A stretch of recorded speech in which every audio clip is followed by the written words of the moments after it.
Taib. Bismillahirrahmanirrahim. Alhamdulillahirabbil alamin wa bihi nasta'in wa ala umuri dunya waddin. Wassalatu wassalamu ala asyrafil anbiya'i wal mursalin sayyidina wa nabiyina Muhammadin wa ala alihi wa ashabihi ajma'in amma ba'du. Ikhwan fid din wa akhawati fillah rahimani wa rahimakumullah. Alhamdulillah pada kesempatan kali ini kita lanjutkan kembali pembahasan kita masih dari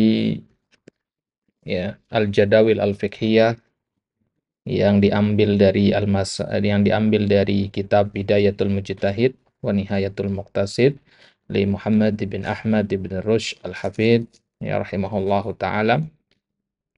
Nah, kita masih di pembahasan tentang kitab Thaharah, masih di bab awal.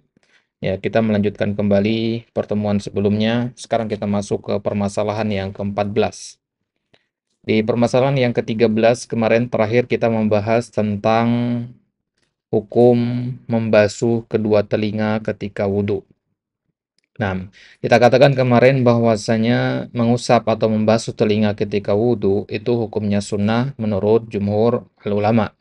Ya, adapun yang mengatakan wajib itu dari kalangan Hambali dan sebagian dari ulama Malikiyah. Nah, ya, sedangkan Syafi'iyah berpendapat sunnah hukumnya mengusap telinga baik bagian dalam maupun bagian luarnya. Nah, jadi jumhur ulama mengatakan sunnah dikarenakan tidak ada perintah khusus dari Nabi SAW ya, untuk mengusap telinga ketika berwudhu. Ya, nah, ya lantas kenapa terjadi khilaf? Ya, sebagian Hambali mengatakan wajib, ya, sedangkan jumhur mengatakan sunnah. Ya, karena ini sebenarnya kembalinya ke khilaf usul juga, ya.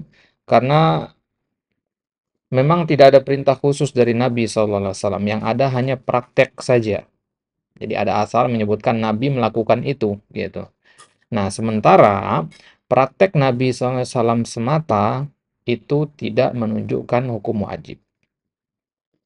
Ya, ya. Jadi itu kalau ulama Hambali mengatakan perbuatan Nabi itu menunjukkan dia wajib, gitu. Ya, sedangkan jumhur mengatakan kalau nggak ada perintah sharih dari Nabi, berarti dia nggak wajib. Nah, jadi kembali kepada sudut pandang saja di sini tentang fi'lun Nabi, perbuatan Nabi itu apakah menunjukkan dia wajib ataukah tidak. Nah, taib. Ya, adapun ulama Hambali selain mereka berdalil dengan usul seperti itu, mereka juga berdalil dengan hadis yang kita bahas kemarin, hadis Abdullah bin Zaid, al-udhunani minar ra'si, kedua telinga itu bagian dari kepala. Maka kepala adalah wajib diusap ketika wudhu karena merupakan bagian dari ya wajibatul wudhu. Ya, maka telinga pun termasuk yang wajib diusap. Ya, telinga dikiaskan sama dengan kepala ini dalam mazhab Hambali. Nah, akan tapi ada juga riwayat dari Imam Ahmad bahwasanya beliau mengatakan orang yang tidak mengusap telinga ketika wudhu itu sengaja ataupun tidak sengaja wudhunya tetap sah. Ya, fi badir riwayat, ya. Jadi di riwayat yang pertama ya Hambali, kalau kita katakan Hambali belum tentu itu pendapat Imam Ahmad, ya. Hambali mengatakan bahwasanya wajib hukumnya. Nah, ada kan tetapi ada riwayat dari Imam Ahmad mengatakan bahwasanya ya, orang yang tidak mengusap telinga ketika wudhu, entah itu sengaja ataupun tidak, maka wudhunya tetap tetap sah. Kenapa? Ya, karena hadis tadi, al-udhunani minar ra'si, berarti dengan mengusap kepala sudah dianggap termasuk mengusap telinga, gitu. Nah, nah adapun Ibnu Qudamah sendiri, ya dari ulama Hambali mengatakan ya bahwasanya telinga itu tabaun lirra'si, kata beliau. Telinga itu mengikuti kepala. Jadi cukup kepala saja yang diusap, gitu. Ya, ini pendapat Ibnu Qudamah. Ya, kita tahu sendiri Ibnu Qudamah adalah dari kalangan Hambali. Taib. Nah, sekarang kita masuk ke pembahasan baru, hukum tajdidul ma. Hukum mengambil air yang baru untuk mengusap telinga. Ya. Hukum mengambil air yang baru untuk mengusap telinga. Nah, sebelum kita masuk ke situ, permasalahan selanjutnya apa? Nau, ya, nau toharoh. Taib. Nah, sebelum kita masuk ke sini, ya, masuk ke pembahasan memperbarui air ini, kita bahas sedikit poin yang ya tambahan di sini, hukum al-jama' baina masah ar-ra's wal masah al-udhunain. Apa hukum kita menggabung antara basuhan kepala dan basuhan telinga ketika ketika berwudu. Nah, berdasarkan hadis al-udhunani minar ra'si itu. Taib. Jadi ada dua pendapat sebenarnya ya, dalam masalah ini.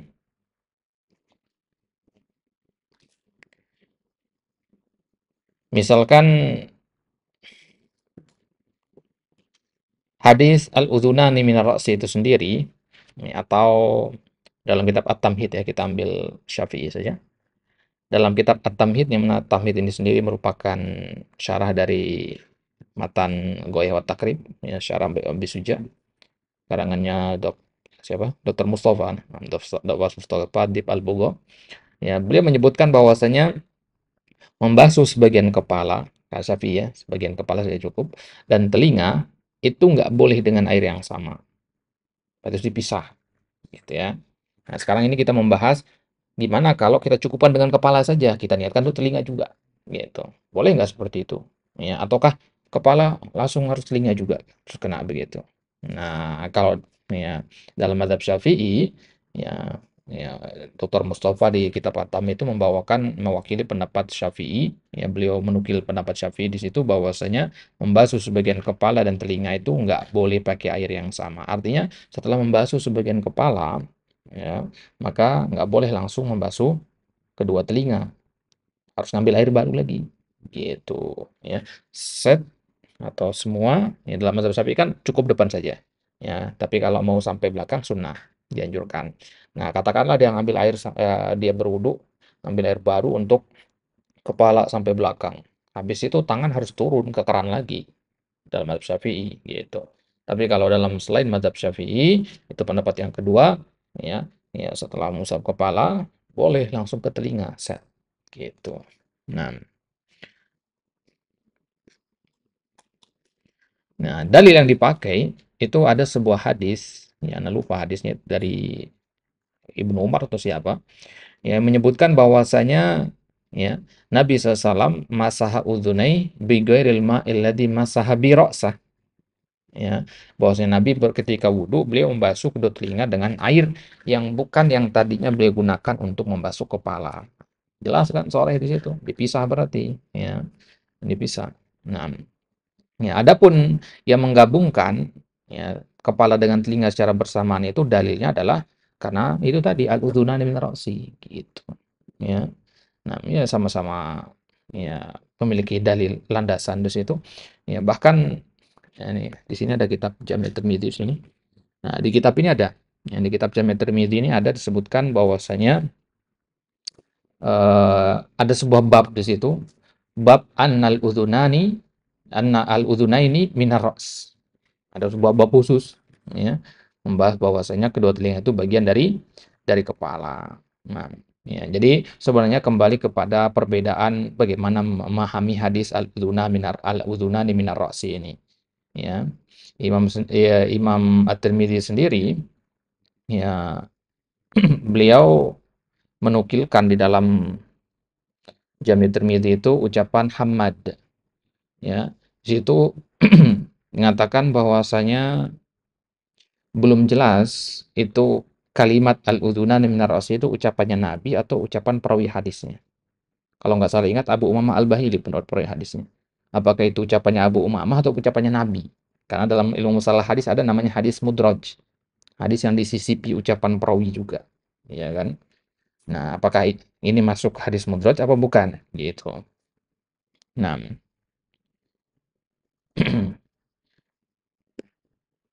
baik.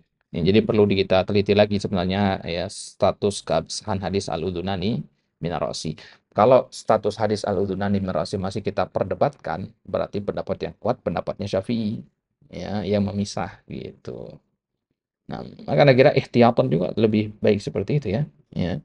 Artinya kita keluar dari khilaf berarti kan. Nah, sedangkan kita tahu sendiri bahwasanya al-khuruju minal khilaf ya mustahab ya, keluar dari khilaf itu dianjurkan, disukai.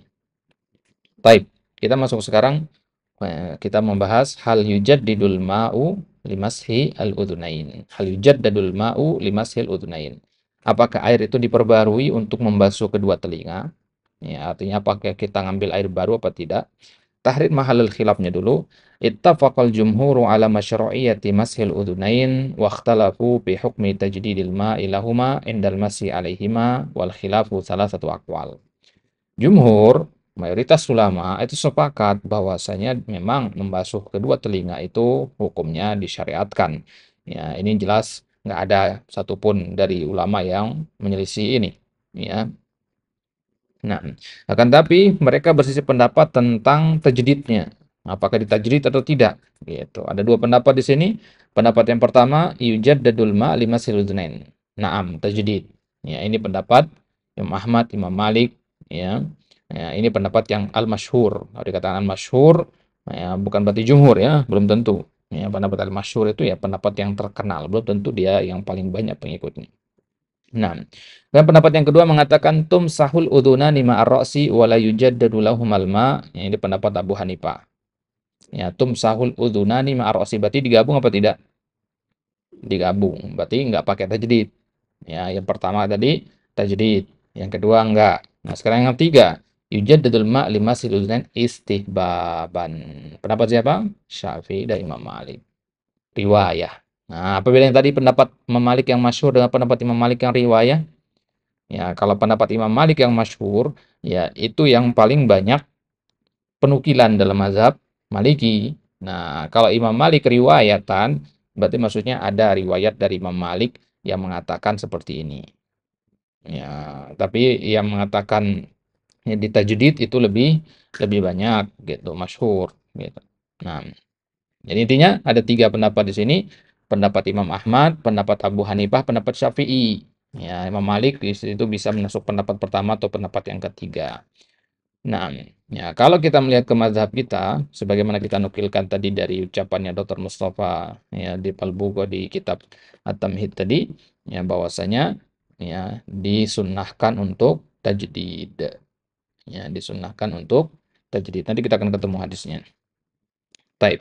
Nah, lantas penyebab khilafnya apa di sini? Kok bisa para ulama berselisih pendapat tentang masalah tajdidul ma'lil udzunain ini? Hal uzun adun mufradin bidatihi fil wudu fayujad lahul ma au huwa juz'un minar ra'si. Khilafnya adalah tentang apakah telinga itu anggota tubuh yang berdiri sendiri, ya satu bagian khusus tersendiri, atau dia merupakan bagian yang tidak terpisahkan dari kepala. Ya, coba kalau antum memahami hadis ini baik-baik, al-uzunani minar ra'si ini kan tempat khilafnya. Penyebab khilafnya di al-uzunani minar ra'si. Min itu apa maknanya di situ? Nah, min itu dalam bahasa Arab memiliki 8 makna, ya. Salah satunya atau salah duanya adalah min itu maknanya tab'id, sebagian. Berarti juz'un maksudnya kan? Berarti al-udhunani juz'un minar ra'si. Ya, berarti ya telinga itu adalah bagian dari kepala. Berarti nggak perlu ditajdid. Kalau kita pahami min sebagai tabi'id. Nah, min ini juga dia punya fungsi sebagai bayaniyah. Ya, min itu sebagai penjelas. Ya, misalkan kita mengatakan al-khubzu minat daqiq, roti dari gandum. Apakah kita katakan bagian dari gandum roti? Enggak. Ya, penjelas di situ bahwasanya roti itu dijelaskan dia terbuat dari ini, gitu. Manusia terbuat dari air mani. Apakah air mani bagian dari manusia kan tidak, gitu. Ya, jelas maksudnya ya. Nah, berarti min itu bisa bayaniyah juga. Nah, kalau kita mengatakan al-udhunani minar ra'si, berarti kita menjelaskan bahwasanya dia terpisah berarti. Ya uzun, ra'si ya ra's. Ya, cuman dijelaskan di situ bahwasanya ya dia itu ada korelasinya saja. Cuman dia ya, terpisah. Meskipun ada korelasinya, dia dua anggota tubuh terpisah. Sama kayak kita mengatakan ya kaki tangan. Ya, kaki tangan ini dua anggota tubuh yang berpisah, tapi disebutkan berbarengan karena ada korelasinya. Ya, korelasinya misalkan ya sama-sama anggota tubuh yang paling utama, ya, dan seterusnya. Nah, berarti sebenarnya khilafnya kepada lugoh juga bisa di sini. Nah, kita kembali ke sini, berarti secara gamblangnya penyebab khilaf para ulama kenapa bisa terbagi ada tiga pendapat, ya itu adalah ya tentang sudut pandang mereka melihat telinga ini apakah dia anggota tubuh yang berdiri sendiri sehingga perlu ditajdid ataukah dia anggota tubuh yang merupakan bagian dari telinga, bagian dari kepala sehingga dihitung sebagai satu kesatuan. Nah, baik. Dalil masing-masing, ya, pendapat yang pertama yang mengatakan ya ditajdid, ya, dalil mereka adalah al-udhunani juz'un minar ra'si. Kata mereka juz'un minar ra'si berarti satu kesatuan, bagian dari ya ras. Li hadis al-udhunani minar ra'si. Ya, berdasarkan hadis al-udhunani minar ra'si, rawahu Abu Daud wa Tirmidzi wa Ibnu Majah wa Ahmad wa Sahahu al-Albani wa istahabbu tajdidul ma. Berarti dianjurkan untuk tajdid al-ma. Li'annahu sallallahu alaihi wasallam akhadha lahum ma'an jadidan. Hadits Abdullah bin Zaid akhadha sallallahu alaihi wasallam bi udhunayhi ma'a khilaf allati akhadha li ra'sihi. Nah, itu dia tadi. Hadis Abdullah bin Zaid ternyata, ya. Hadis Abdullah bin Zaid. Nah, berdasarkan hadis Abdullah bin Zaid ini, ya, pendapat yang pertama mengatakan bahwasanya telinga itu disunnahkan untuk ditajdid airnya. Taib. Ini dari mereka berarti ya, hadis Abdullah bin Zaid. Taib. Wali annahu sabata an Ibnu Umar radhiyallahu anhu ma kana ya'khudhu li udnayhi ma'an ghairu alladhi masaha bi ra'sah. Nah, dalam Muwatta Imam Malik disebutkan hadis satu lagi Ibnu Umar. Berarti kuat sekali pendapat yang pertama ini. Karena mereka memiliki dua dalil, ya, dari Abdullah bin Zaid sama dari Ibnu Umar, dan dua-duanya, ya, yang hadis yang pertama itu disahihkan oleh ya ya Syekh Al-Albani. Bahkan kalau kita bisa lihat ini tiga hadis sebenarnya. Kalau kita mengatakan min di situ maknanya tabi'id. Ya, berarti mereka punya tiga hadis. Ya. Al-udhunani minar ra'si, Abdullah bin Zaid sama Ibnu Umar. Nah, hadis al-udhunani minar ra'si ini juga dari Ibnu Zaid, ya. Nah, sedangkan pendapat yang kedua, pendapatnya siapa tadi? Abu Hanifah. Ya, Abu Hanifah berpendapat apa? Bahwasanya tidak perlu ditajdid. Ya, kebalikan dari pendapat yang pertama berarti. Dalil mereka adalah al-udhunani juz'un min ra'si li hadits, ya. Al-udhunani min ra'si fatum sahani bima'ir ra'si kamu akhiratir ra'si.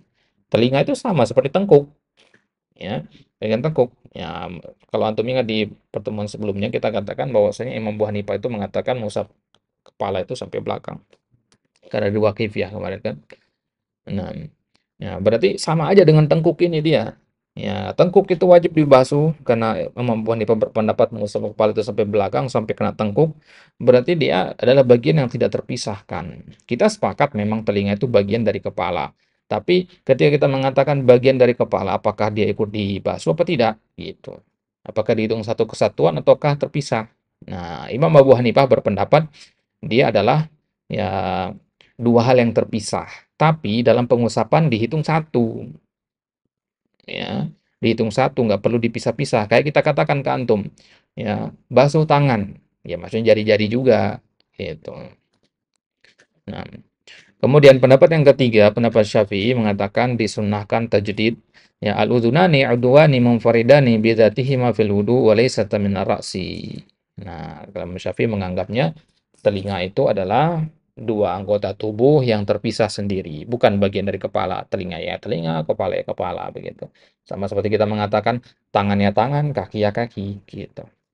Lihat hadits Abdullah bin Zaid, dalil mereka sama coba, ya. Lihat, dalilnya sama tapi kok bisa melahirkan kesimpulan yang berbeda. Nah, ya. Itu hadisnya Abdullah bin Zaid, akhadha sallallahu li udhunayhi ma akhilaf alladhi akhadha li rasih. Dalil yang sama dipakai sama pendapat yang pertama. Nah, hadisnya ya rawahu Baihaqi, qala al-Baihaqi isnadu sahih, akan tapi Al-Albani mengatakan hadisnya sahih. Nah, ar-rajih adalah al-qaulul awal. Nah, di sini penulis merajihkan pendapat yang pertama. Nah, disunnahkan untuk tajdidu al-ma limasi al-udhunain. Nah, tapi kalau kita lihat di sini kok pendapat yang pertama ya. Kalau pendapat yang pertama kan umum ya. Seharusnya pendapat yang ketiga kan? Ya enggak? Kan disunnahkan gitu ya. Berarti pendapat yang kedua seharusnya kan? Pendapat yang ketiga kan? Ya, yustahabu. Ya. Kalau pendapat yang pertama kan mengharuskan, ya. Harusnya begitu gitu. Kalau pendapat yang ketiga kan disunnahkan. Nah, ini dipilih ya. Ya, alkohol awal atau alkohol salis ini maksudnya. Li'anna al-udhunaini min ar-ra'si wa fihi jam'un bainal athar qala Ibnul Qayyim lam yathbut anhu sallallahu annahu akhadha ma'an jadidan limasi udhunaihi wa inna ma sahha dzalika an Ibnu Umar radhiyallahu anhuma. Ibnu Qayyim sendiri mengatakan bahwasanya nggak pernah Nabi SAW itu mengambil air baru untuk membasuh kedua telinganya. Tapi ada satu dalil dari Ibnu Umar yang sahih mengatakan seperti itu. Berarti pendapat yang pertama. Ya, pendapat yang pertama dalil Ibnu Umar itu. Taib. Samaratul khilafnya, lantas apa pengaruhnya, apa konsekuensinya dari perbedaan pendapat yang tiga ini? Lam tadhhar li samaratun lil khilaf wa in kana masul udhunaini wajibun kama fil masatis sabiqah illa anna man taraka tajdid al ma' lahu ma fawuduhu sahihun wa man jaddal ma' lahu ma hasala lahu ajrul imtithalil amri. Kata penulis di sini, sebenarnya ya saya nggak tahu apa pengaruhnya di sini, ya. Karena meski yang harus kita pahami itu adalah membasuh telinga itu wajib, udah sampai situ aja, ya. Apakah pakai air baru apa enggak itu bebas kata beliau. Kalau ada orang nggak pakai air baru, nggak tajdid, ya sah wudunya. Ya. Mau ditajdid, ya juga dapat pahala. Ya. Kalau niatnya adalah imtisalil amr, ya. Kalau niatnya memang ittiba kepada Nabi, gitu. Nah, jadi kembali permasalahan ini mengerucut ke satu pembahasan, ya, wajib kita ajarkan kepada kaum muslimin mengusap telinga ketika berwudu itu hukumnya wajib, ya, tapi apakah pakai air baru atau tidak bebas, ya. Ya, bebas pakai air baru atau tidak. Namun ya kalau di negeri kita lebih banyak penggunaan itu penerapan sehari-harinya yang pakai air baru gitu. Maka kalau nanti satu saat kita melihat ada orang yang tidak mentajdid, ya, mentajadid ketika mengusap telinga ya sah-sah saja wudhunya gitu. Kalau ada yang mentajadid ya kita ya harapkan dia imtisal dengan hal tersebut sehingga dia mendapatkan pahala dari perbuatannya tersebut. Nah, hadza huwa ya hukum tajdidu alma limasi al al-udhunain. Nah, jadi ya sepakat kita ya, nggak ada yang orang mengatakan wudhunya batal kalau tidak tajdid sebagainya enggak. Baik.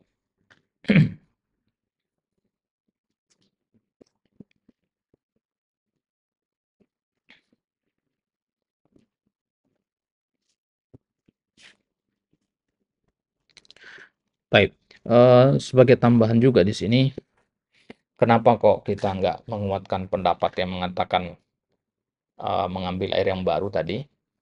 Karena kebanyakan hadis-hadis yang menganjurkan untuk mengambil air yang baru ketika mengusap telinga, itu hadisnya ya doif. Ya, bahkan ada yang ya, hadisnya doif jiddan, ada yang perawinya matruk dan sebagainya.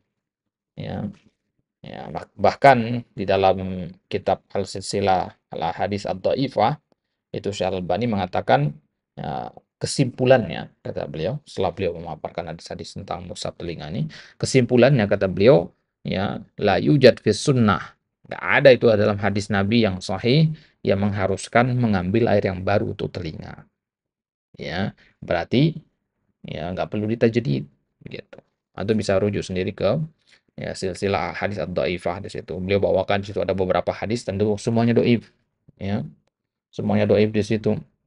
Ya, bahkan eh, apa namanya?